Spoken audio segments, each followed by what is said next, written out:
Welcome to the Valley Girls, the weekly podcast where we explore everything there is to see, do, try, eat, and experience in New York's Hudson Valley by talking to the makers, the doers, the growers, the creators, and all the unique voices of the Hudson Valley. We're telling the Hudson Valley's story one episode at a time. I'm Jenny Leifer, a lifelong Hudson Valley resident. When I'm not co-hosting Valley Girls, you'll find me talking all about health and wellness, finding the best gluten-free eats in the Hudson Valley, and giving back to the community through volunteerism and service. And I'm Jennifer Santiago, a Hudson Valley native who has spent the past 20 years living in Texas. I'm currently splitting my time between Texas and the Hudson Valley as I'm in the process of moving back, and I'm so excited to explore and rediscover everything I love about the region, including hiking, history, and the local arts scene. So before we get into the meat of our episode today, we want to share with you something we're working on for our listeners. But first, we need your input. So when we were in Beacon, which we talked about back on episode 5, we were wandering through Dia, which is a great art gallery, and they have this really cute little cafe with tea and sandwiches and just light snacks. And I said, this would be such a great place for a first date, which, obviously it wasn't our first date, but it's still a great date with you. And, Agreed. It was. I saw her first, Matt. So anyway, so it made me think about all of the great places there are for a first date in the Hudson Valley. So while you're falling in love with the Hudson Valley, maybe you'll also be falling in love with a new partner. So we are working on a compilation of great first date ideas. And so we're looking for some feedback from our listeners on what you think constitutes a great first date? What are the elements that make a first date great? So this could be things like a specific place, a specific activity, or even just like the general idea. Maybe a first date for you is more something during the day, something casual. Maybe it's something low key, like going to a movie where there's not as much pressure with, chit chatting, whatever it is, anything and everything. We already put up a reel on Instagram that you can go check out. So you can certainly drop comments there and give us your feedback. You can also email us at contact@valleygirlspodcast.com. And yeah, we just would love to hear from you. So please check it out. Check out the reel. Let us know what you think. What would be your ideal first date? And when we have our document already, we'll let you know. It'll be something that you'll be able to download from our website and just give you some great ideas when you have something special to plan. Awesome. Thanks, guys. Enjoy the episode.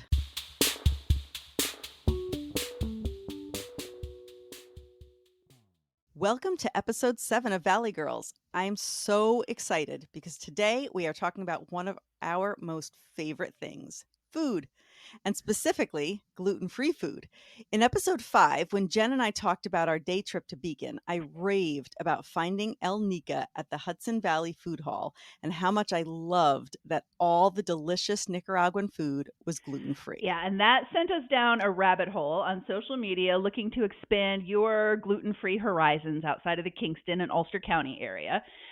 We got a great list of suggestions on Instagram. Jordan from Connect Hudson Valley gave us a really nice list. And then we found Lindsay Mangieri. Lindsay, you have a beautiful and very active Instagram account with over 5,500 followers, and I can see why. Your feed is carefully curated. You have gorgeous pictures, and you really cover a lot of ground in the Hudson Valley. And you have the most perfect Instagram handle. Lindsay is at I'm Still Hungry Though. Thank you for joining us today, Lindsay. Thank you, guys. Yeah, I'm Still Hungry Though is something I say often, so it was a very natural. I jumped in. I want something else. For that, thank you. I'm really excited to be on. Yeah, thank you so much. I'm so excited that you are here. So for those who don't know, before we get into chatting a little more with Lindsay, I just want to break down a few terms very quickly and simply that we may touch upon in today's episode. So gluten, for those who do not know actually what it is, it's a term that's thrown around that a lot of people don't actually know what it is.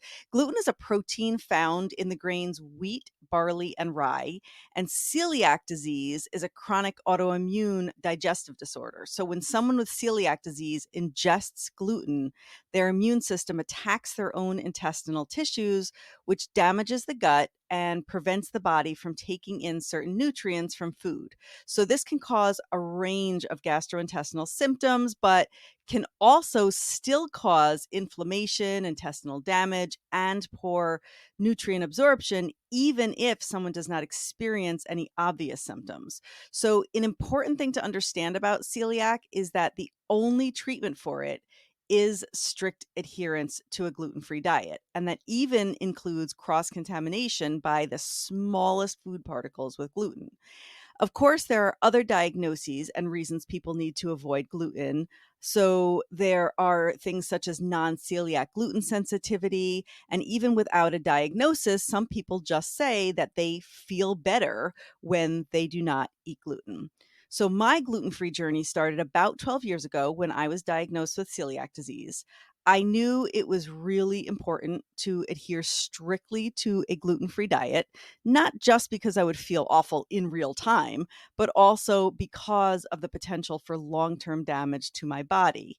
But it was also really depressing emotionally because I've always been such a foodie and it felt like it was going to restrict my joy. So it has gotten much easier over the last decade or so, not just because I've learned to manage it, but also because there are so many gluten free products and restaurant options available now, much more so than even a decade ago. There is much more awareness about celiac and gluten free needs as well as other food restrictions and allergies.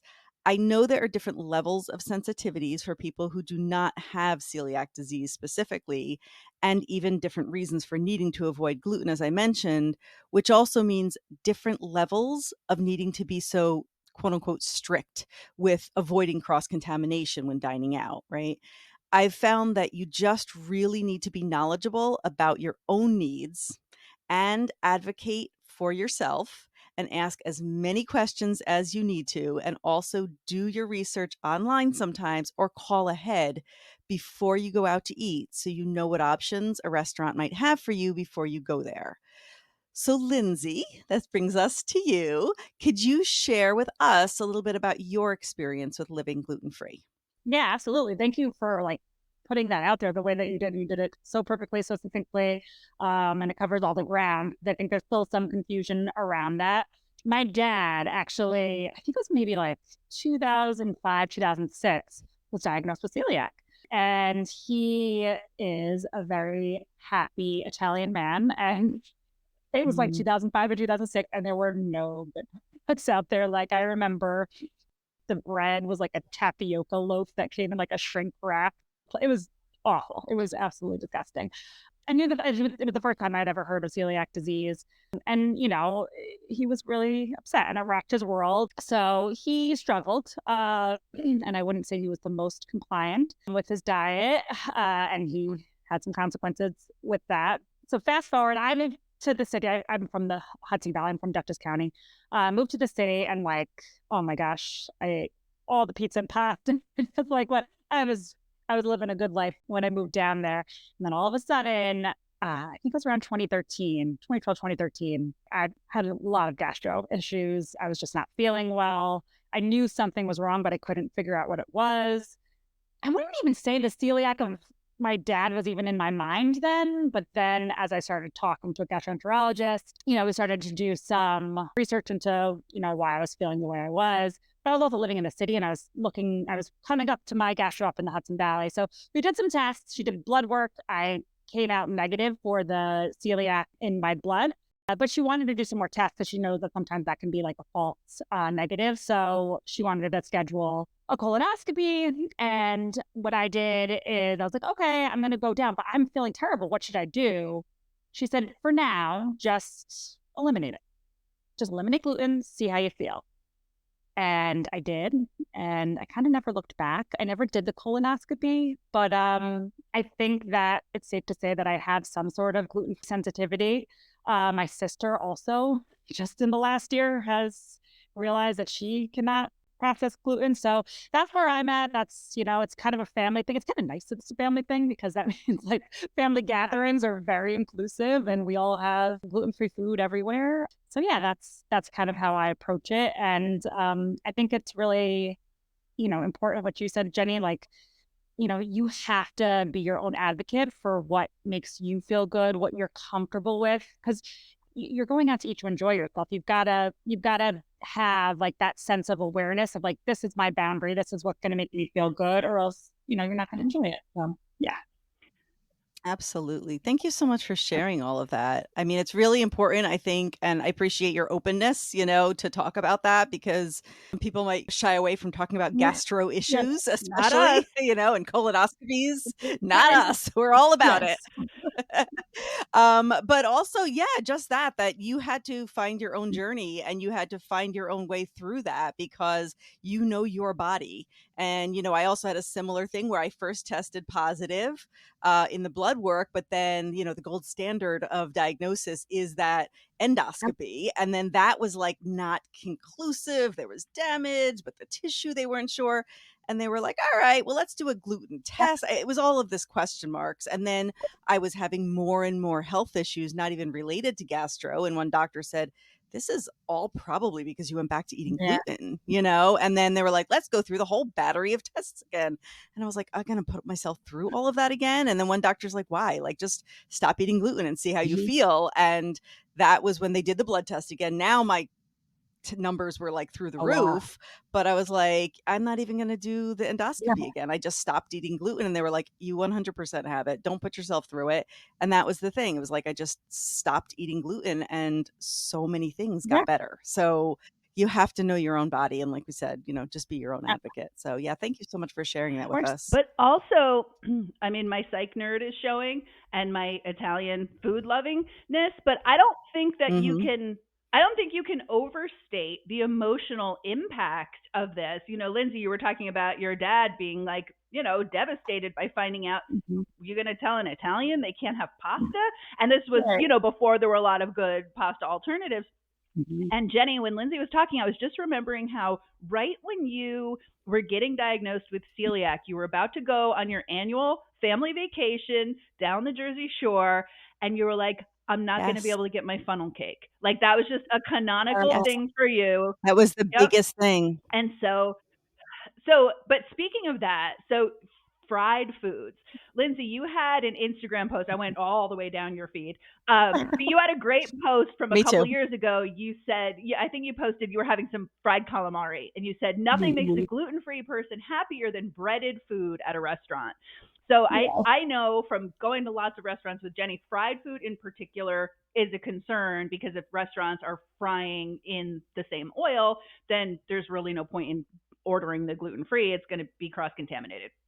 So, is breaded and fried stuff like the holy grail for you? Or what do you find that you're always chasing that's the hardest thing to find really well done in a safe gluten free way? Yeah. I mean, so I think breaded and fried food is actually like coming up more and more lately. Like we're seeing more of it available, which I think is like great because I think they're like chefs are also realizing that like things like rice flour and tapioca, they think make things really crispy anyway. So you can actually make your whole menu with like a gluten-free batter, and a lot of people aren't even going to catch it, Yes. which is great. I mean, that's perfect for us. But yeah, fried food is a dream. There's still like some other elusive things that I would hope would become more like prevalent, like a croissant or like a soft pretzel. We have tons of gluten free pizza, and it's like we're very spoiled with gluten free pizza now. But I still haven't found like a crispy foldable New York slice. Like that's something I'm chasing. So yeah, and it's kind of like that funnel cake idea. It's a food memory. You want to be able to recreate something because you remember it. Like I remember all that gluten food. In some ways, there's some like a little bit of forgetting, but like you remember the texture because like there's certain things that are just never going to have that texture for you. But yeah, I would say croissant, soft. I like a carb, so Oh, yeah. all those That's Me funny too. about the croissant. I wonder if there's something about a laminated dough that makes it more difficult to do It without is. gluten. It is all of the recipes that I've seen because I do a lot of gluten-free baking myself Mhm. now because I'm always chasing down the gluten-free carbs. I mean, that's the same Absolutely. thing for me. It's like, right? So I've done a lot of gluten-free baking and I've made gluten-free croissants, but it's always a different kind of dough. It's not that folded sort of dough that you get from a true croissant. They're Yeah. delicious, but it's more of just like sort of a biscuity sort of dough. It's not that folded dough. But that is so true that croissants so I do try to make this stuff, but it's never quite the same. I will say, have you ever been to a pizza? It's called Apizza, a pizza in I New have, Paltz. yes. It's not what you're talking about. It's not the foldable New York style pizza. It's more of like a true Yeah. Italian pizza. So Oh, good. And delicious. My they favorite. use such fresh ingredients too, like their sauce is Yes. delicious. And I heard like, well, actually I've had their they can make me an eggplant parm. Uh a gluten-free Mhm. eggplant parm and like a side of pasta, which was delicious too. Yeah, no, they're great. I'm so lucky to Also, I will say DeBella's in Kingston makes a very delicious. They have their pizza in general, like the gluten pizza, the yeah. regular pizza is very New York style for upstate. Um, and so they're just their ingredients, their sauce is so like just New York pizza Ooh, tasting, sauce. So they use all, their sauce, their cheese, whatever. They make their own dough. So their gluten-free pizza, I have to say, is very is a little closer to like a okay. New York That's good pizza to than know. most of them. So And Joel's we Pizza. had some Yeah, yeah. you had some pasta from there one time and I dug into it too. I think you had like a penne alla vodka. Mhm. I didn't even miss what was missing in the gluten because it was delicious. Yeah, they use a very delicious brand, Italian brand pasta, which that amazes me too, I will say, because Jen and I also we are Italian food fanatics. Neither one of us are actually Italian, although people think I am. They look Yeah. at me and think I'm I Italian. am. Um, oh, yes, that's true. You do have a percentage of Italian. That's true. Um, but we just are obsessed with Italian food. So that was the funnel cake was the first thing, only because I was just about to go away on vacation to the Jersey Shore. I found out I had celiac, but Italian food, like pizza, pasta, that was like a big one for me, like your dad, like even though I'm not Yeah. Italian, that was a big one. But I am so impressed. So it's so funny you're talking about fried food because I went for my honeymoon, we went to Italy. That was always my dream. That was like the number one place I wanted to go. We went to Italy and I was so nervous about going there because I'm like, what am I going to eat? I'm going to Italy. It's been like my life's dream, on my bucket list to go to Italy. And then like, I'm going to get there and I'm not going to be able to eat anything. I was so impressed with the options. They had more Right. options there than I find here, and it was so delicious. My husband couldn't get over it. I mean, I was actually there. It fell our honeymoon actually fell out. My birthday fell out in the middle of our Right. honeymoon. It wasn't really planned that way. It just worked out that way. And so the day of my birthday, he surprised me. He planned this whole dinner out, and it was at in Florence at a 100% gluten-free restaurant. And so everything they're eating is gluten-free. And he's like, if you did not tell me this place was gluten-free, I would have just thought I was eating, regular food. It was so delicious. But I was making a point about the fried food. So I have to just tell you a funny story about that. We're in Italy, both mine and my husband's first time ever in Italy. Our first stop was Rome. And one of the first nights I did all of the planning and the Yeah. restaurant planning and all of that, right? So one of the first nights, I'm like, okay, I know where we're going. It's on the other side of the city, but we're going to, take this to bus to this and that. And then we have to walk through this neighborhood. And okay, I know where I'm going.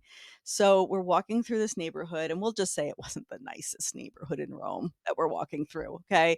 And, I'm in the city all the time. I'm like, I got this. I'm not worried about it. So he's more of a country bumpkin. So he was a little bit nervous. So we're walking through this really bad neighborhood in Rome. And he's like, where the hell are you taking me? I'm like, I found these reviews and they have such an amazing gluten-free menu and I have to try this place. So we finally get to this restaurant. I'm like, I don't care. I have to find this place. We get to this restaurant and we get the menu. Every single thing on the menu can be made gluten-free. So that right there was like, yes, Perfect. please. The entire first page of all fried Italian delicacies, everything fried, 100% gluten-free. They have 2 separate kitchens, so everything gluten-free. It's not only a separate fryer, but a separate kitchen. And he's like, "Wait, so let me just get this right. You made me risk my Yeah. life by walking through this neighborhood, right, so that you could get fried mozzarella sticks?" And I was like, "Listen, Mr. Non-celiac, I have not had a good mozzarella stick in years, okay?" So, anyway, I truly understand the need to have fried foods, even though it is absolutely unhealthy, but when you can't have it and you miss it, it's just like it's one of those things. So, yes, that's my little I haven't really now you're right, now you can get it a lot more here, but at the time, this was years ago, I was just like, this he's like, "We came all the way to Italy for you to walk through this dangerous neighborhood just for you to get some freaking rice balls and I was gonna mozzarella ask. sticks." I was I'm like, gonna ask if "Yes, you got the yes. arancini too. Oh, absolutely got the arancini. I got I'm telling you, I got everything. I got arancini, I got the mozzarella, everything, you name it, I had I it. I felt kinda gross that night, but I had it all. It was worth it. I went to Italy, probably like 3 or 4 years after I was gluten-free too, and I, like, remember I was, like, rehearsing "Senza glutine, per favore." Yeah, same. But I had the same experience. I mean, I, like, researched beforehand, and I was so pleasantly Yes. surprised, and there are times where, like, you can't get to the restaurant that you researched, but, you still find some really great meals. I found a restaurant also. I don't know if it was in Florence. There was 100% gluten at Chiro and Sons, I think it was called. But yeah, I had an amazing time in Mhm. Italy. It was fun to just Yeah, they have gluten-free bakeries in Florence. They have, yeah, some really amazing places. But okay, so traveling back to our area, now that we've all just taken a trip to Italy, um, traveling back to our area, what are if you had a list of like greatest hits of the Hudson Valley for gluten-free food, what are some of the very best dishes you've had or restaurants that, never misses or any places that you're dreaming of that you haven't yet been I to? would say that to start off, like anyone's Hudson Valley list, you have to go to Kitchen and Coffee in Beacon, just for the bread. I mean, the bread it's just like unmatched. I mean, the sourdough, you have to buy a loaf. You have to get there early to buy a loaf. But you do it. You got to get a baguette. Their baked goods are great too. I like that they have like a nice comfortable menu. So yes, that's where I suggest you start and get your lay of the land of the Hudson Valley gluten free scene. I think that a nice treat is Hudson and Packard for their Detroit style gluten free pizza. Ooh. Really, really delicious. You have to check if they have the dough beforehand, though. Like you have to call because sometimes they run out. But it's so so good. Rosie's in Poughkeepsie, Rosie and Sons Deli. They can make any of their panini on focaccia, gluten-free focaccia that they make, and that is Wow. amazing. And they're starting to like dabble into like gluten-free desserts. I haven't tried them yet, but they posted a couple weeks ago about a gluten-free cannoli shell. So they're deep. They're like diving into the whole gluten-free game, which is really exciting. I'm trying to think of what else. Ollie's Pizza in Highland, and their slice shop in Mhm. Kingston. I mean, it's a gluten-free slice shop. Like you can walk in and order a gluten-free, just one slice to be heated. Like that's unheard of. Oh my So that's a gosh. dream too. I'm trying to think of something else that's like special. Like, 'cause we have things that are, like we have like 110 Grill and things that are like super safe and you feel very Yes. comfortable with. And I'm Mhm. glad that we have those options that are just there like a couple of days ago. But I feel like those are probably Mhm. some of like the highlights of the, like special to the area, like gluten free. Fine. I'm sure I'll think of others too. Oh, that's great. Well, we will have a blog post. So at the Oh, end of this, we always put up a blog of things that we discuss in the episode. So if you think of any more, we'll certainly have everything that we just yeah. discussed. But if you think of any more, just let us know and we'll add those to the blog post for sure. So what about cooking at home? I mean, like I mentioned, I love to bake, but I do love to cook as well. And I've, found a lot of new things to create. And even though there are some great gluten-free pastas. I love Jovial personally. That's my new favorite. And other substitutes available, as well as just naturally yummy gluten-free food that's just, Right. that's good. My husband will pretty much eat anything I make, but I know it's not always easy when you're the only one in the family. I mean, like you said, your sister, but within the Right. household who has to eat gluten-free. So do you cook a lot? How do you please different palates and kids in your family? So I love to cook.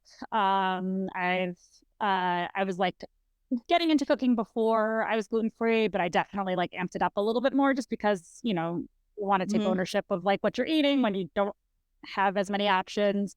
So I cook for like family meals and things like that. All of that is gluten free. For like I have two children, and my husband, they're not gluten sensitive in any way. So like they have their own, they can eat their own breakfast. They do their own like lunches. They're gluten in our household, but for every like shared meal, it's all gluten free.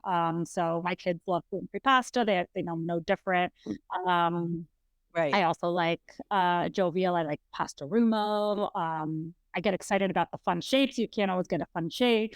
So, oh, Adams, by the way, Mhm. Adams, I think particularly the one in Newburgh has an amazing imported from Italy brand. Like, I think it's called La Fabrica something. And it's like this whole Mm. wall of like amazing shaped, delicious gluten-free pastas. And so yeah, I find myself cooking a lot and like discovering new brands. I think when you're gluten free, you probably hop around from store to store a little bit more because like this brand I Absolutely. know carries this product, this one doesn't. So I mean I like grocery shopping, so it doesn't really bother me. But you have to like make the mental note of like I can get this here, I can't get this here, I can get this. So yeah, that part's a little tricky, but it's okay. I can deal with that. So before you go, I want to talk about your photography. I am absolutely a believer that the camera eats first. And on episode 4, we had Bentley Potter on. He's a local photographer, and he gave us some tips for food photography. Your shots are extraordinarily beautiful, really. Your Instagram feed is like a magazine. So, what advice do you have for capturing those Instagram worthy food shots? That's really kind of you. I would say I am like, if you scrolled through my Instagram feed right now, it would be like 90% food. So I am constantly getting inspiration from others and like seeing how they style shots or how they approach like a picture. So like I'm getting like a lot of like constant inspiration. So that's one part that I think is actually like important and it can't be overlooked. The more you see and is beautiful, the more you'll be able to get an eye for it. And natural light is king. You need to get the table by the window. Um, and it's like the worst. I was saying it to someone before. It's like you want to go to like the dark, vibey restaurant that's like candlelit, but that's like the worst with photography. So there's a little bit of a give and take, but yeah, I would say the natural light is really important, and also like you want to show people what it's like to dig in. So sometimes like when I'm going out to eat, especially like with my husband, he'll like go to like grab something or like grab a forkful and he'll be like, "Oh no, I'm sorry, you have to get a shot." I'm like, "No, I want to capture that. Like I want people to see what it's like to like take a forkful of the cake or get that stretchy cheese or something like that so people really know cuz like it can be a little flat." And that's why like with Instagram it was a little tricky when we went from like a whole picture feed to video feed. But for food, it really does kind of make it come alive. And you can kind of feel like you can experience it and get a sense of like the textures and the steam coming off of it. I don't know. I love that Mhm. stuff. It's so fun. But thank you for your kind words. Yeah, we love a cheese pull, and yeah, I like that. I like the movement Love a cheeseful. of seeing kind of like it's not the perfect just delivered to the table. It's like half devoured because I think Yeah. you had a Yeah. post where you're like, I can't wait till I get home, so I'm digging into this in the car, and that was very Yep. relatable to me. Oh yeah. Also, totally unauthorized. I'm just putting this out there for our listeners. If you think that Jenny and Lindsay should have a spin off podcast, a once a month gluten free HV, let us know because I'm seeing Amazing. that right now. Now you're talking. Great idea. There you go. I love that. I love that. All right, we'll talk. We'll talk. I like that. Oh, Lindsay, thank you so much for being here today. This was such a treat. And we will link to Lindsay's Instagram at I'm Still Hungry Though from our blog. Remember, valleygirlspodcast.com/blog. We will list and link to the places we talked about today. And I know that I'm going to come up with a ton more as soon as we're done here. And Lindsay, I know, has more names of restaurants she's going to share with us and some others that were shared with us on Instagram. So we are going to compile a list and add those to our blog post. Lindsay, it's just been such a pleasure. Thank you so much for talking with us Yeah, today. this was so fun, guys. And I'm so happy that you guys exist and there's this new podcast out in the world. And you guys are the best at the job. Thank you. Aw, thank you so Oh. much. Thanks, Lindsay. Bye. Bye-bye. Thank you to all our listeners. We hope you enjoyed this episode. If you'd like to help support the Valley Girls, please follow our podcast from our show page on whichever platform you listen from. Leave a rating and review, and please spread the word and share our podcast with others. We really appreciate your support. To stay up to date with the Valley Girls and for more content, you can find us at valleygirlspodcast.com, and you can follow us on Instagram, Facebook, and YouTube. Links to all our social media accounts are in the show notes. And you can also connect to them through our homepage at valleygirlspodcast.com. Thank you so much for listening. Bye for now. Goodbye. The music for this episode is by Robert Burke Warren, entitled Painting a Vast Blue Sky, and can be found on his album Redheaded Friend, available on iTunes and Spotify, and at the link in the show notes.